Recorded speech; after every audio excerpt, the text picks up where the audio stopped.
So let me just briefly introduce Jim. Jim is a technology industry veteran, having worked at companies like Verizon, also worked with Comcast. Jim works in a part of the business in a company in the telecom industry called TNS. That part of the business has to do with wholesale. Yeah, so that's a part of the business that consumers normally don't interact with and don't know about. It's a very important part of the business where telecom companies do wholesale business with each other for each other's customers.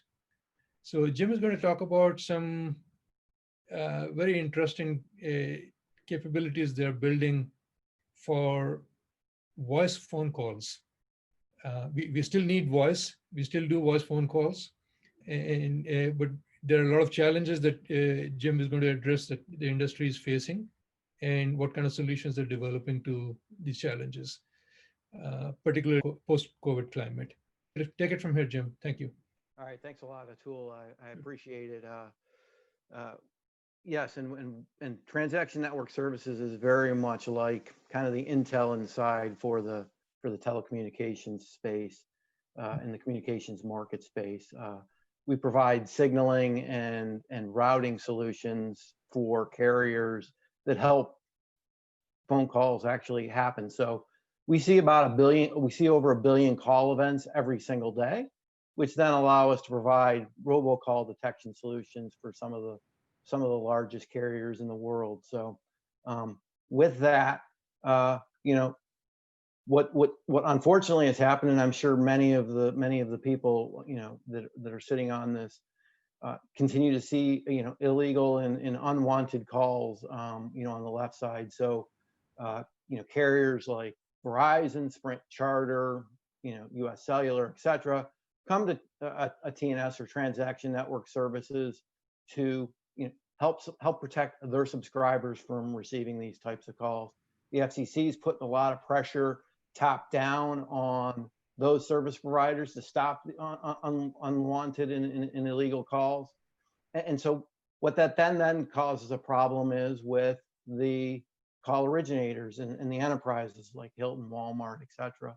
Any of the ones that previously presented before me, they want to try to increase their call rates and their answer rates, especially in a mobile world. So it becomes very much of a challenge of a dichotomy that I want my people to answer the calls that I'm calling, but I also, as a consumer, I only want to answer those calls that are really wanted by me. And so that's really what the talk is going to be about, and some of the things that we've seen, COVID and what we'll be doing and what we're doing, during COVID and post-COVID. So, the consumer problem statement, I kind of hit on this before. From a TNS unwanted call index in the last 12 months, almost 80 billion unwanted calls. That's a lot of calls. In a given week, about 900 million calls are made in a week. 560 million, 56% of them are unwanted or potential spam, potential fraud. 43%, come in and it's I don't recognize who's calling me, and I actually do want to pick up that call and engage with that particular enterprise. Clearly within your own contact list, a tool and others, you're going to have your friends, your family, the people that you do interactions with. So those are going to show up in your personal contact list. So it becomes a problem if they're not in your personal contact list. How do I know who is actually calling me? So very difficult problem for the consumers. I'm sure that many of you probably have already received at least one robocall today telling you to extend your warranty, or that your Apple iCloud account has been compromised, or your Social Security number has been suspended, etc. So again, a big consumer problem, which then leads into a enterprise problem. Why do my calls not get answered by by the subscribers? Well, in June of last year, the FCC, the Federal Communications Commission, said voice service providers can, as the default, block unwanted calls based on reasonable analytics that are provided by us and others, as long as their customers are informed and they can opt out of it. In addition, there's lots there, there's apps, there's apps that are provided by the carriers, there's apps that are out there in the Apple Store and the Google Play Store, that allow you to do, call blocking and identification. The other challenge, which is different than the wireline space, or at your home, if for those that still, haven't cut the cord, there's no caller identification in mobile. So all you're going to get is typically, the telephone number. So, 10% of the calls, 10%, I'm not going to answer, because I don't know, I don't know who they are. But if I do have caller ID, I'm much more likely to answer. So again, this is a problem from an enterprise statement that unfortunately the bad actors out there in the world have really, caused a problem for the legitimate call originators. So let me talk to you about a little bit about what happened with COVID-19. One of the things that we began to notice was in the beginning of March, when countries first went into lockdown, we saw a tremendous drop in the number of calls actually being placed in the network. Unwanted calls typically dropped anywhere from 20 to 40%, and the wanted calls dropped anywhere from 10 to maybe 15%, if you will. Obviously the lockdowns had a big impact. It also showed that the bad actors were running call centers, which was kind of interesting. It's not just a server out of your basement that's placing these calls. There's actually big call centers, so their call volumes dropped as well. So COVID actually brought one good thing in that the number of calls that robocalls and unwanted calls actually dropped. At the same time, the FCC said, we're going to declare that if a call from a hospital or a state or local or a local government, and it's about COVID-19, we want those calls to be deemed critical and that they have to go through. Well, unfortunately, the bad actors, kind of took advantage of that when they came out of lockdown. They shifted from their call centers to work from home. We saw these con men and the bad actors, start using COVID as a topical theme for that. So I've listed some of the voice scams, offering free test kits and masks, house cleaning, get rid of the coronavirus. There's health insurance scams, loan scams tied to coronavirus, student loan scams saying, you're going to go down to, we can give you a 0% loan if you give us your personal information. When the stimulus checks came out, we saw, a similar thing saying, we can help you get your stimulus check, and laughable. There was also, gummy bears for treatment.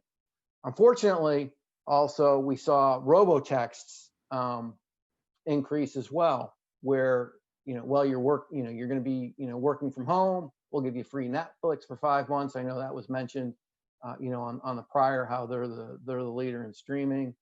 Click on this link, free iPhone 11, stimulus check status, etc.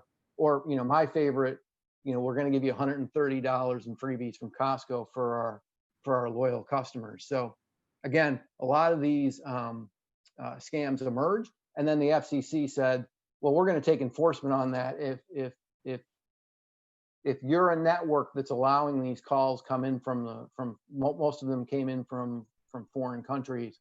If you're allowing these calls to come in, then we're gonna potentially take some action on you. And they warned 6 different service providers earlier this year to stop taking the traffic from these people. So again, a big impact COVID-19 had on it.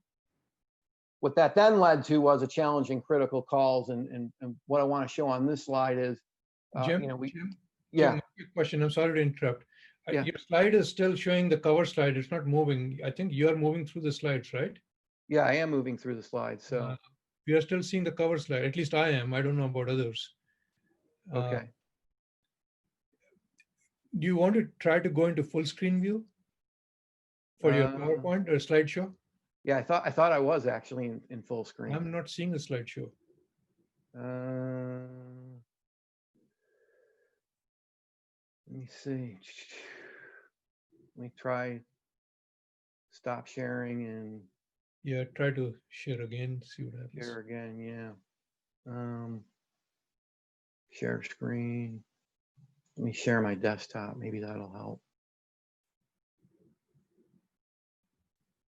Can you see Yeah, that now? now I see it. Yes, yes. Okay. All right. So this was the problem statement that I talked about. Let me move to the next slide. Hopefully it did move. Yeah. Okay. So this was the consumer problem statement that I talked about. As you can see that there was a drop in March and for a few months until people were able to recover from that. This was the enterprise problem statement that I talked about. The decline that we saw in the number of calls. So then challenge with the critical calls that the FCC obviously stopped or wanted enforcement on the COVID-19 scam calls, made them legitimate enterprises. For example, the New York State Department of Health that were doing outbound calls for COVID-19 testing. They were calling back. If you called back the number, unfortunately, they had some issues with their queuing and you couldn't really tell that it was the New York State Department of Health. This chart here where it's green is showing what the call volumes was. So it was a new number. On the bottom is the crowdsourced sediment that we received. So we provide applications like Verizon Call Filter, Sprint Call Screener, and US Cellular Call Guardian, where people can leave crowdsourced feedback on the call. And so while this was a legitimate Department of Health calling, you can see in the bottom right that the majority of the call, the majority of the feedback was, this isn't the New York State Department of Health. This is a scam call about COVID-19.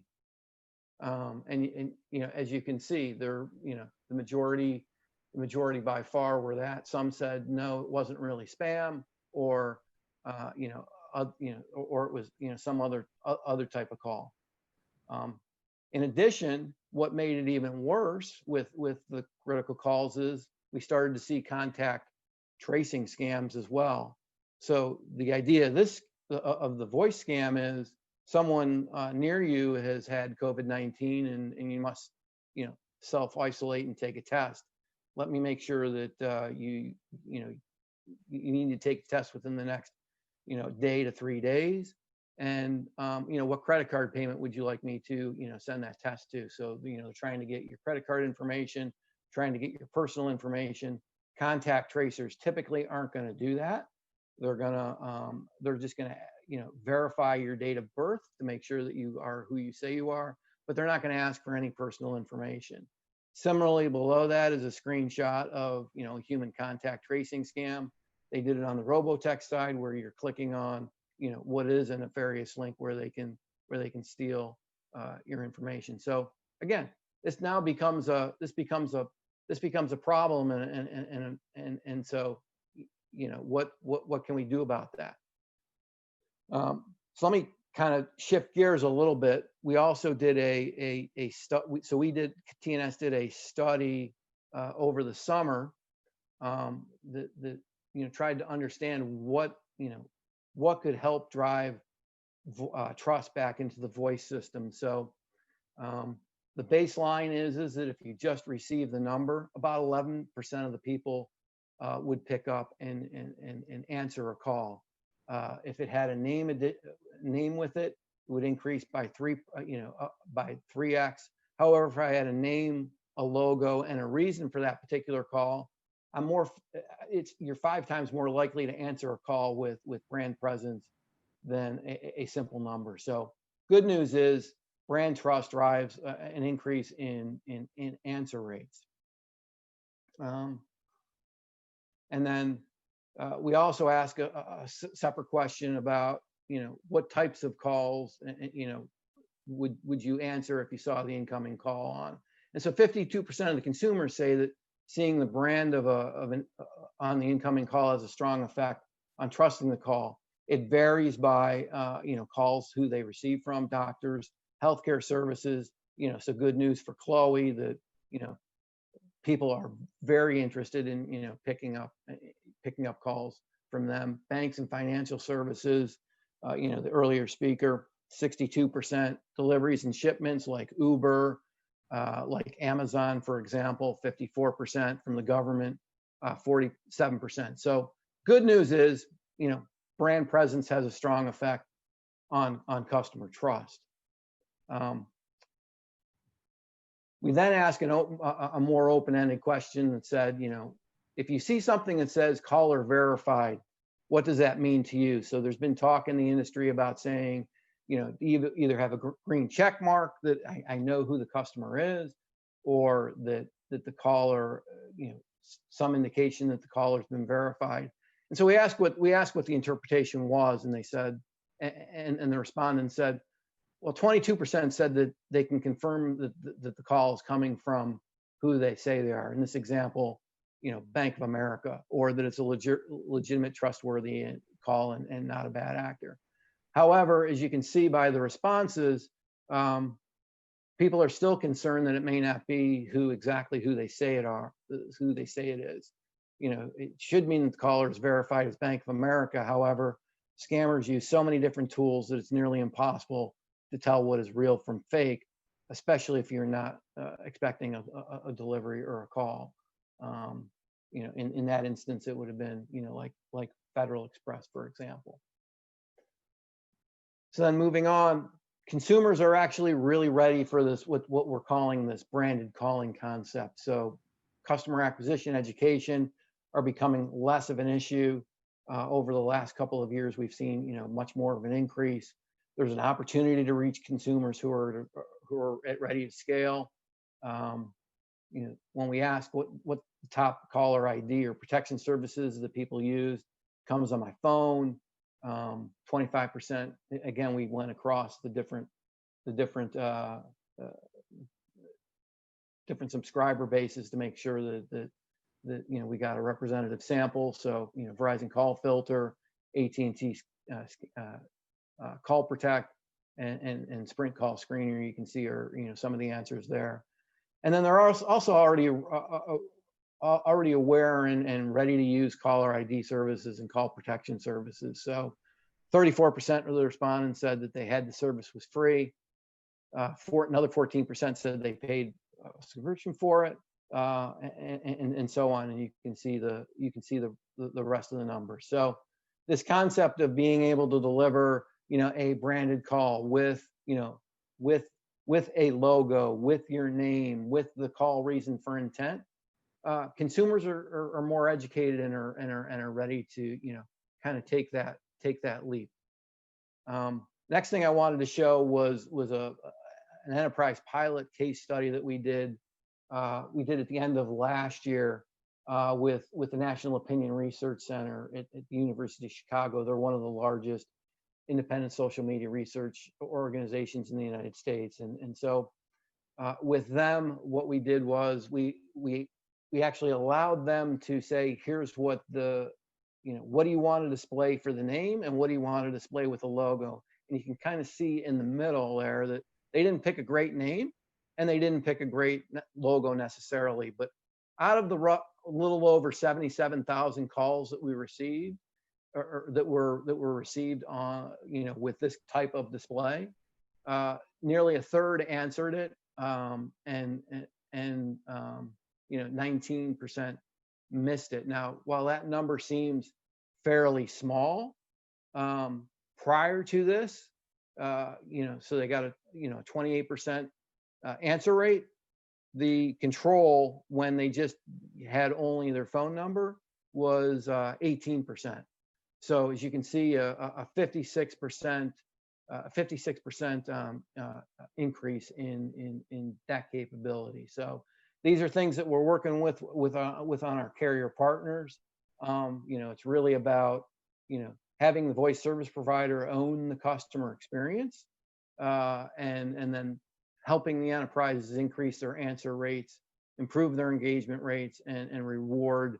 And then from a consumer perspective, reward the brands that they trust. So, this is something that you're going to see much more of in the first quarter, certainly out of the likes of a company like Verizon and others.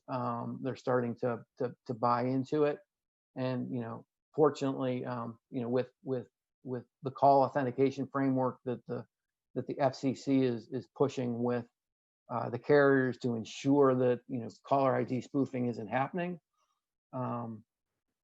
That we'll be able to then say, yes, I know this is from Bank of America, or FedEx, UPS, Amazon, whomever. This is the reason for the call. This I can verify that it actually came from who it said it was, and you'll be happy to then be able to answer that phone call again. So with that kind of brings me to the end of the presentation, but tried to show you, here's the problem that we saw that COVID-19 drew, kind of draw it out, and what kind of solutions we can bring going forward, working with our carrier partners. Great, thank you, Jim. Can you stop the screen share? Yep. Yeah, is it good? So a couple of questions from me, and then we'll see if somebody else has questions.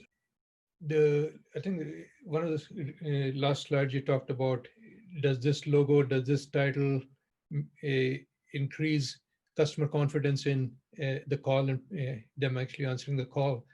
I think there's a good marriage between what you're doing and what the previous speaker was talking about with DevOps, in that you can launch a particular interface for a given customer and conduct real-time testing with consumers answering or not answering the calls, try a different variant, do A/B testing online using real consumers and real calls, right?